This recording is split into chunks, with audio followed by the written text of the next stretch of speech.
Ottava e conclusiva dall'Arcoveggio, confronto per cavalli di 4 anni sulla distanza dei 1660 metri.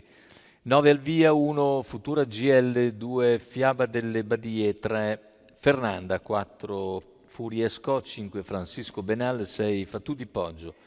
Seconda linea 7 Ferriano F, 8 Fever 3F, 9 Florida Wisel.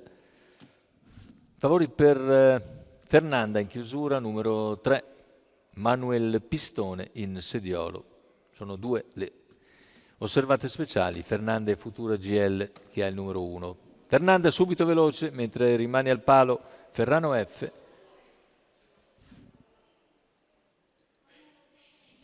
E così all'attacco della curva in vantaggio Fernanda nei confronti di Fiaba delle Badie, terza posizione per Futura GL, percorsi esterni è rimasti invece Furiesco, mentre lungo la corda in quarta posizione filtrata Florida Wise L, primi 200 in 15,4, conduce Fernanda tranquillamente davanti a Fiaba delle Badie e Futura GL e il ritmo dopo 400 metri tranquillo in 31 con 15,6 di secondo parziale.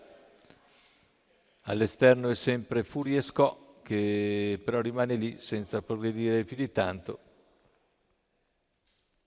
e tiene chiusa comunque Futura GL che rimane confinata alla corda in terza posizione, mentre all'esterno c'è anche il numero 5 Francisco Benal che è seguito da Fatù di Poggio. In coda Fever 3F, gli 800 in 1,27, siamo ora a metà della penultima piegata, non cambia nulla tatticamente, ora la puntata in terza ruota da parte di Fatù di Poggio, chilometro in 1,18,9, intanto lo scatto di Fatù di Poggio che in poche battute ci porta al Salchi di Fernanda che è costretta ad accelerare, 400 dalla conclusione, spara un parziale in 14,4, notevole lo strappo di Fatù di Poggio, mentre lungo la corda c'è l'errore di Fiaba delle Badie che cercava di seguire la battistrada. Numero 2 Fiaba delle Indietro Badie squalificato. gli altri con Fernanda che comunque si stacca in avanti e a partita vinta viene a vincere facilmente. Il secondo posto per Fatù di Poggio che sul palo si salva ancora bene dal finale di Futura GL. 1,16,1 il ragguaglio conclusivo, 29 secco a chiudere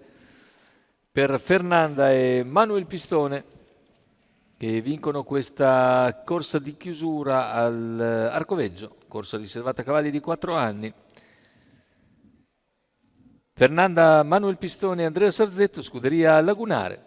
È tutto per questo convegno di corse dall'ippodromo Arcoveggio.